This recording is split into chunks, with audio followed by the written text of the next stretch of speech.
Tõest lahkumine avab tee tõelisele õnnele. Täna on päev, kus hing võib olla natuke väsinud. Mitte füüsiliselt, vaid sellest, et sa oled võib-olla liiga kaua kandnud midagi, mis ei ole päriselt sinu. See sõnum ei tule hirmutama. Ta tuleb selgust looma. Mõõkade 7 näitab seda kohta, kus tõde ei ole olnud lõpuni aus. Võib-olla oled midagi endale õigustanud, võib-olla oled vaikinud, et hoida rahu, või mänginud mõnda rolli, mis ei ole enam sinu sageduses. See kaart ei süüdista, ta lihtsalt ütleb sulle. Hing teab. Karikate 8 on see otsustamise hetk, mitte põgenemine, vaid küps lahkumine.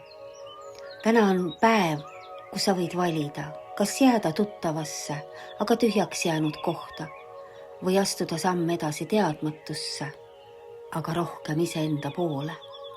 See kaart ütleb, et kui su süda kutsub, siis on aeg minna, isegi kui kõik ei ole veel selge.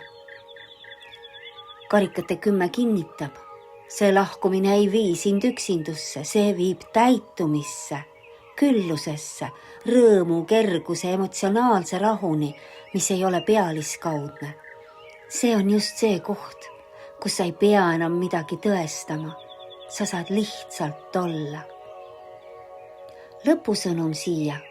Täna ei küsita sinult, et sa teaksid kogu oma teekonda, vaid ainult seda, et sa oleksid aus oma südame suhtes.